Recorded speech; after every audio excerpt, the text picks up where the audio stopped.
Guys ఒక institute Hyderabad నిండా banners వేశారు. సో యాక్చువల్లీ ఏం చేస్తున్నారంటే వీళ్ళు, నేను కమర్షియల్ కాదు, నేను అసలు కమర్షియల్గా చూడను, సో చాలా సర్వీస్ ఓరియంటెడ్గా వెళ్తున్నాను, నాకు డబ్బులు ముఖ్యం కాదు అని చెప్పే ఒక ప్రముఖ ఇన్స్టిట్యూట్ హైదరాబాద్లో పేద మధ్యతరగతుల విద్యార్థుల రక్తం తాగడానికి లేకపోతే వాళ్ళని ఇబ్బంది పెట్టడానికి మరి ఇతరత్ర కారణాలతోటి కొత్తగా ఒక పద్ధతిని మొదలుపెట్టారు.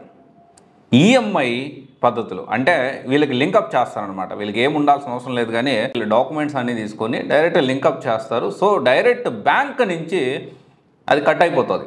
ఒకవేళ మనం బ్యాంక్ బ్యాలెన్స్ మెయింటైన్ చేయకపోతే ఆ బ్యాంక్ బ్యాలెన్స్ సంబంధించి మెయింటైన్ చేయలేకపోతే మన సిబిల్ స్కోర్ పడిపోతుంది. సో ఇది ఒక రకమైన ప్రెజర్ని క్రియేట్ చేయడమే ఖచ్చితంగా. మరి కమర్షియల్ కానప్పుడు ఈ ఈఎంఐ పద్ధతిలో పిల్లల్ని వేధించడం అనేది ఎంతవరకు కరెక్టు ఆలోచించాలా ఇన్స్టిట్యూట్. ఇంకో పక్క మాట్లాడతారు. సో నేను బై మిస్టేక్ ఏంటి అంటే అంటే మాట్లాడే కంటెస్ట్ ఒకటే, డెఫినెట్లీ 200% వీళ్ళు ఏ ప్రోగ్రామ్ మొదలుపెట్టినా ఏం చేసినా కానీ ఇదొక ట్రాప్ లాగే, ఇదేదో అడ్మిషన్స్ కోసం ఒక జిమ్మిక్కులు దిగజారిపోయి చేయడమే తప్ప స్టూడెంట్స్కి సపోర్ట్ చేసే ఆలోచన ఏ కోర్స్ కూడా ఉండదు. ఎస్, దాని అశోక్ నగర్ బ్యానర్స్ పెట్టారు. దేనికి సంబంధించి వీళ్ళ దగ్గర జిఎస్ సంబంధించి వీళ్ళ దగ్గర జాయిన్ అయిన తర్వాత క్లియర్ అయితే ఆ డబ్బులు అనేది రిఫండ్ ఇస్తారు.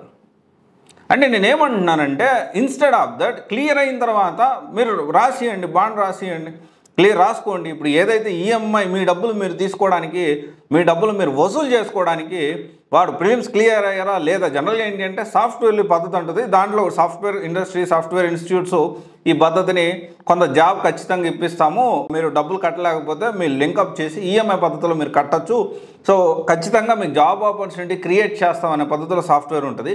ఒకటే ప్రాబ్లం ఏంటి అంటే మీ డబ్బులు మీరు వసూలు చేసుకోవడానికి మీరు ఈఎంఐ పద్ధతిలో ఖచ్చితంగా మీరు పెట్టుకున్నారు. నేను దాన్ని తప్పుపడ్డాను. కానీ ఇక్కడ మళ్ళీ మీడియాలోకి వచ్చే యూట్యూబ్ ఛానల్ ఇంటర్వ్యూస్, పాడ్కాస్ట్లు ఇస్తూ నేను అసలు కమర్షియల్ కాదు, అందరూ కమర్షియలే, నేను తప్ప, నాది నెంబర్ 1 ఇన్స్టిట్యూట్ మాట్లాడడం దీనికి ప్రిలిమ్స్ ఖచ్చితంగా. అంటే ఇప్పుడు మీరు ఇండైరెక్ట్లీ మీరు ఏం చెప్తున్నారంటే మీ డబ్బులు మీకు ఇస్తాము, మేము ఖచ్చితంగా ప్రిలిమ్స్ క్లియర్ చేస్తామనే కదా.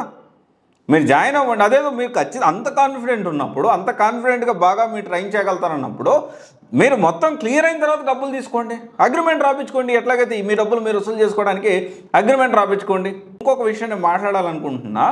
సరే, మీరు ఈఎంఐ మీ డబ్బులు మీరు వసూలు చేసుకోవడానికి ఈఎంఐ పద్ధతిలో మీరు ప్లాన్ చేసుకున్నారు, ఓకే. మరి అదే పద్ధతిలో ఒక అగ్రిమెంట్ రాసియండి. మేము ఈ ఫ్యాకల్టీనే కంటిన్యూ చేస్తాము, ఈ ఫ్యాకల్టీనే చివరి వరకు ఉంచుతాము, మేము చెప్పిన స్కెడ్యూల్ని ఎట్టి పరిస్థితుల్లో మార్చము, ఒక 10 monthsలో ఆన్ టైంకి సిలబస్ మేము అన్ని సబ్జెక్ట్స్ ఖచ్చితంగా మేము కవర్ చేస్తాము.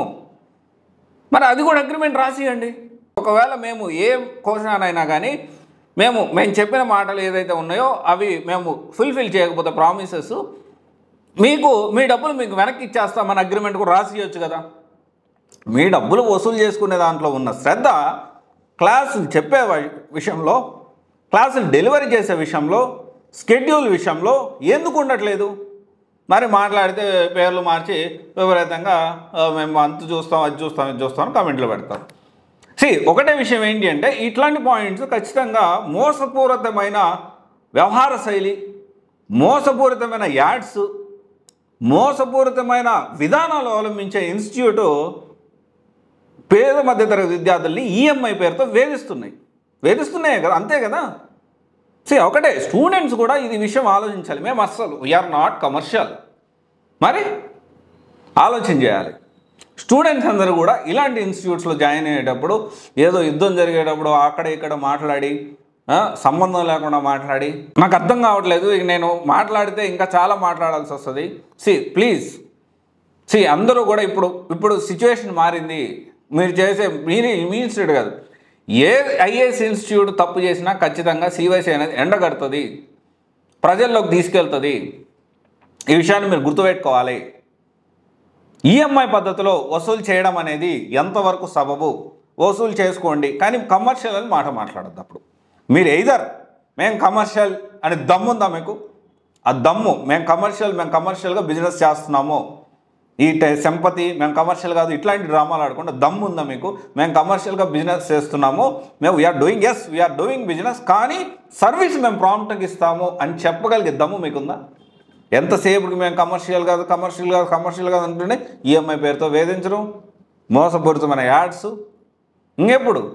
సో కమాన్ మ్యాన్, సో కొంచెం ఆలోచించండి, కొంచెం బ్రాడర్ వేలో ఆలోచించండి. డెఫినెట్లీ మీరు ఈ విషయాన్ని కన్సిడర్ చేసుకొని ఈ పద్ధతిని మార్చుకుంటారు అని నేను రిక్వెస్ట్ చేస్తూ ఉన్నాను. స్టూడెంట్స్కి కూడా మీరు ఈఎంఐ పద్ధతిలో అంత తోపు ఇన్స్టిట్యూట్ ఏం కాదు, ఈఎంఐ పద్ధతిలో కట్టి మరీ జాయిన్ అవ్వడానికి 100% రిటర్న్గా వాళ్ళ ప్రామిసెస్ ఏం చేస్తారు చెప్పండి. సో ఆలోచన చేయాలి. మోసపోయే స్టూడెంట్స్ ఉన్నంతకాలం మోసం చేయడానికి ఇలాంటి ఇన్స్టిట్యూట్స్ కొత్త మోసపూరితమైన యాడ్స్ మాటలు వస్తూనే ఉంటాయి. Thank you.